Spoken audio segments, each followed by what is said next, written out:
ദിവസങ്ങൾ കടന്നുപോയി. മകന്റെ തല്ലുകൊള്ളിത്തരത്തിൽ നാണം കെട്ട് അവന്റെ അച്ഛൻ മന്ത്രിസ്ഥാനം രാജിവെച്ചു.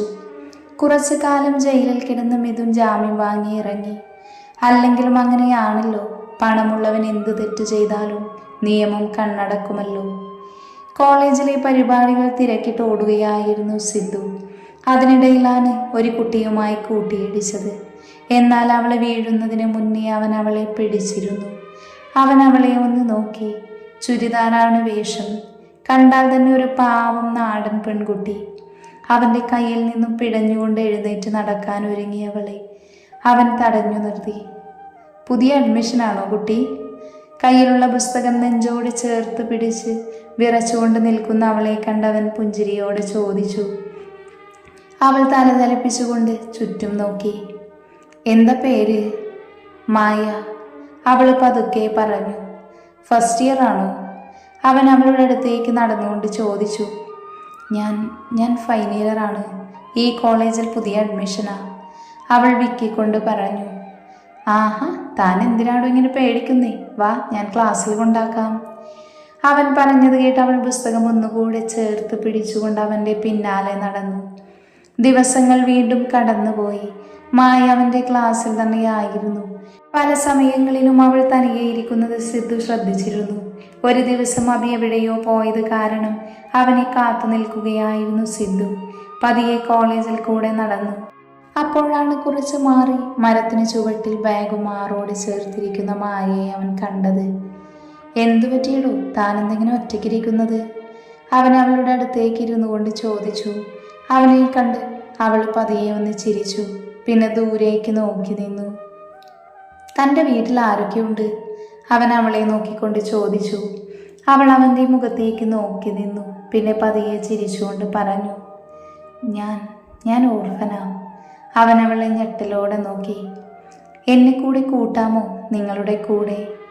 അവൾ പ്രതീക്ഷയോടെ അവനെ നോക്കി. അവളുടെ മുഖം കണ്ടതും അവൻ എതിർക്കുവാൻ കഴിഞ്ഞില്ല. അവൻ ചിരിച്ചുകൊണ്ട് അവളുടെ കവിളിൽ തട്ടി. അവളുടെ കാര്യം അറിഞ്ഞ പവിയും എതിർത്തില്ല. പിന്നീട് എന്തിനും ഏതിനും അവർ 3 പേരുമായി മാറി. ദിവസങ്ങൾ കഴിയുന്തോറും അവർ കൂടുതൽ അടുത്തു. ഒരു ദിവസം അഭിയന്തോ ആവശ്യത്തിന് വേണ്ടി നേരത്തെ വീട്ടിലേക്ക് പോയി. സിദ്ധുവും മായയും ഒരുമിച്ച് കോളേജ് കഴിഞ്ഞ് തിരിച്ചു പോകുവാണ്. സിദ്ധു പോയിട്ട് തിരക്കുണ്ടോ? അവൾ അവൻ്റെ കയ്യിൽ പിടിച്ചുകൊണ്ട് ചോദിച്ചു. എന്താടി, വല്ലതും വാങ്ങാനുണ്ടോ? അവൻ നെറ്റിച്ചുളിച്ചുകൊണ്ട് അവളെ നോക്കി. നമുക്കൊന്ന് ബീച്ചിൽ പോയാലോ? അവൾ നേർത്ത സ്വരത്തോട് അവനോട് ചോദിച്ചു. അവൻ ചിരിച്ചുകൊണ്ട് ബൈക്ക് സ്റ്റാർട്ട് ചെയ്തു. ഈ കടൽ നോക്കിയിരിക്കാൻ തുടങ്ങിയിട്ട് എത്ര നേരമായി? എന്തൊന്നും മിണ്ടാത്തേ? നിനക്ക് എന്നോട് എന്തെങ്കിലും പറയാനുണ്ടോ? ബീച്ചിലെ പൂഴിയിൽ ഇരുന്ന് കടലിലേക്ക് ഉറ്റുനോക്കുന്ന അവളെ നോക്കിക്കൊണ്ട് അവൻ ചോദിച്ചു. അവൾ ചെറുതായൊന്ന് ചിരിച്ചു. ജീവിതത്തിൽ എന്നും ഒറ്റപ്പെട്ടിട്ടേ ഉള്ളൂ. ആരുമായും അധികം കൂട്ടുകൂടാറില്ല. പക്ഷെ നിന്നെ കണ്ടപ്പോൾ എന്തോ ഇനിയും ജീവിതകാലം മുഴുവൻ കൂടെ വേണമെന്ന് തോന്നി. അവൻ്റെ കണ്ണിലേക്ക് ഉറ്റുനോക്കിക്കൊണ്ട് അവൾ പറഞ്ഞു. അവൻ അവളെ അതിശയത്തോടെ നോക്കി. നീ എന്തീ പറയുന്നേ? ഞാൻ നിന്നെ ഒരിക്കലും അങ്ങനെ കണ്ടിട്ടില്ല മായ. അവൻ പകച്ചുകൊണ്ട് പറഞ്ഞു. ഞാൻ അനാഥ ആയതുകൊണ്ടായിരിക്കുമല്ലേ? സാരമില്ലടാ, എൻ്റെ മനസ്സിലൊരാഗ്രഹം ഉണ്ടായിരുന്നു, അത് ഞാൻ പറഞ്ഞു. നീ അത് വിട്ടേക്ക്. അവൾ നിറഞ്ഞു വന്ന കണ്ണുനീർ പതിയെ തുടച്ചുകൊണ്ട് ബാഗുമായി എഴുന്നേറ്റു. ഞാൻ പൊയ്ക്കോളാടാ, എനിക്ക് നിന്നോട് ദേഷ്യമൊന്നുമില്ലാട്ടോ. ഇനി ഇതിൻ്റെ പേരിൽ നമ്മുടെ ഫ്രണ്ട്ഷിപ്പ് കൂടി ഇല്ലാതാക്കരുത്. ഞാൻ വീണ്ടും ഒറ്റക്കായി പോകും. അവളുടെ വാക്കുകൾ വിതുമ്പി പോയിരുന്നു. അവൻ്റെ മറുപടി കേൾക്കാതെ അവൾ തിരഞ്ഞു നടന്നു.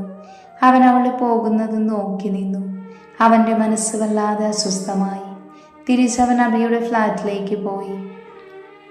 വന്നത് മുതൽ കണ്ണുകളടച്ച് സോഫയിൽ കിടക്കുന്ന സിദ്ധുവിനെ കണ്ട് അഭിയൊന്ന് സംശയിച്ചുകൊണ്ട് അവൻ്റെ അടുത്തേക്ക് നടന്നു. മുട്ടുകുത്തിയിരുന്ന അവൻ്റെ തലയിൽ പതിയെ തലോടി. എന്താടാ, എന്തു പറ്റി നിനക്ക്? അവൻ ആർദ്രമായി സിദ്ധുവിനോട് ചോദിച്ചു. കണ്ണുകൾ തുറന്ന് അവൻ അസ്വസ്ഥതയോട് അഭിയെ നോക്കിക്കൊണ്ട് കാര്യങ്ങൾ പറഞ്ഞു.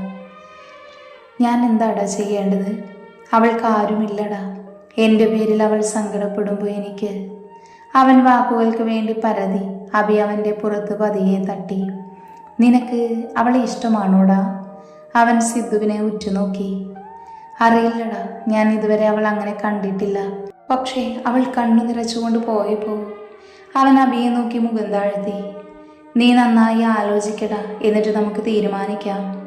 അവനെ നോക്കി തിരിഞ്ഞു നടക്കാൻ പോയ അബിയെ സിദ്ധു കൈകൊണ്ട് പിടിച്ചു നിർത്തി. ഞാൻ അവളെ പോയി ഒന്ന് കാണട്ടെ. വല്ലാതെ വിഷമിച്ചിട്ട് അവൾ പോയത്. എൻ്റെ പേരിൽ അവൾ സങ്കടപ്പെടേണ്ടടാ. ഞാൻ അവളെ. അവൻ പൂർത്തിയാകാതെ അബിയെ നോക്കി. അബി ചിരിച്ചുകൊണ്ട് അവൻ്റെ തലയിൽ തലോടി. നീ ചെയ്യുന്നതാടാ ശരി. സിദ്ധു അവനെ വാരിപ്പുണർന്നുകൊണ്ട് ബൈക്കിൻ്റെ കീയുമെടുത്ത് പുറത്തേക്ക് നടന്നു. അബി അവൻ പോകുന്നത് നോക്കി നിന്നു. അവൻ്റെ മനസ്സിലൂടെ സിദ്ധുവിനെ പ്രണയത്തോടെ ഉറ്റുനോക്കുന്ന 2 കണ്ണുകൾ തെളിഞ്ഞു വന്നു. അവനൊന്ന് നിശ്വസിച്ചുകൊണ്ട് സോഫയിലേക്കിരുന്നു. സിദ്ധു നേരെ ചെന്നത് ഗേൾസ് ഹോസ്റ്റലിലേക്കാണ്. അവൻ മതിലിനോട് ചേർന്ന് ബൈക്ക് നിർത്തി പതിയെ ചുറ്റും നോക്കി. നേരം ഇരുട്ടിയതിനാൽ അധികം ആളുകളില്ലായിരുന്നു. അവൻ പോക്കറ്റിൽ നിന്ന് ഫോണെടുത്ത് മായയെ വിളിച്ചു. ഫുൾ റിംഗ് പോയിട്ടും അവൾ അറ്റൻഡ് ചെയ്തില്ല. അവനൊന്ന് സംശയിച്ചുകൊണ്ട് ഒന്നുകൂടെ വിളിച്ചു. അവൾ എടുക്കുന്നില്ല എന്ന് കണ്ടതും രണ്ടും കൽപ്പിച്ചവൻ മതിൽ ചാടി പതിയെ അവളുടെ റൂമിലേക്ക് നടന്നു. ഡോറിൽ ആരോ കൊട്ടുന്നത് കേട്ട് മായ വാതിൽ തുറന്നതും സിദ്ധു അവളെ തള്ളി മാറ്റിക്കൊണ്ട് അകത്തേക്ക് കടന്ന് വാതിൽ കുറ്റിയിട്ടു. മായ കണ്ണു തള്ളിക്കൊണ്ട് അവനെ ഉറ്റുനോക്കി. സിദ്ധു, നീ എങ്ങനെ ഇവിടെ? അവൾ അമ്പരപ്പോട് അവനോട് ചോദിച്ചു. സിദ്ധു ശ്വാസമൊന്ന് വലിച്ചു വിട്ടു.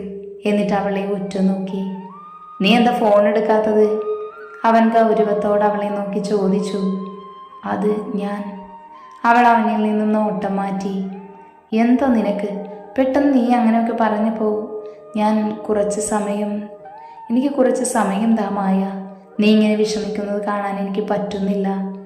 അവൻ നെറ്റി തടവിക്കൊണ്ട് അവളെ നിന്ന് നോക്കി. അവളൊന്ന് ചിരിച്ചുകൊണ്ട് അവൻ്റെ അടുത്തേക്ക് നടന്നു.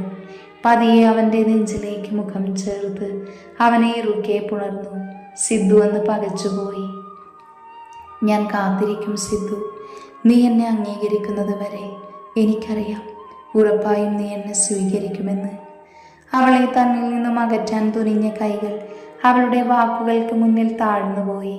അവനൊന്ന് ചിരിച്ചുകൊണ്ട് അവളുടെ തലയിൽ പതിയെ തലോടി. പിന്നെ പതിയെ അവളെ അടർത്തി മാറ്റിക്കൊണ്ട് അവൻ വാതിൽക്കിലേക്ക് നടന്നു. പോകും മുന്നേ അവനൊന്ന് തിരിഞ്ഞു നോക്കി. തന്നെ പുഞ്ചിരിയോടെ നോക്കി നിൽക്കുന്ന മായയെ കണ്ട് അവൻ്റെ ചുണ്ടിലും നേർത്ത പുഞ്ചിരി വിരിഞ്ഞു. ദിവസങ്ങൾ കടന്നുപോയി. സിദ്ധുവും പതിയെ അവളെ തിരിച്ച് സ്നേഹിക്കാൻ തുടങ്ങി. അവരുടെ പ്രണയം ആ കോളേജിൽ നിറഞ്ഞു നിന്നു.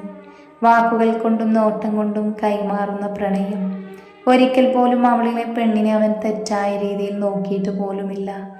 അവരുടെ സ്വകാര്യതയെ മാനിച്ചുകൊണ്ട് അബി അവരിൽ നിന്നും അകന്നു നിന്നു. അതറിഞ്ഞ് സിദ്ധു അവനെ ചോദ്യം ചെയ്തെങ്കിലും അബി ഒരു ചിരിയിലെല്ലാം ഒതുക്കി.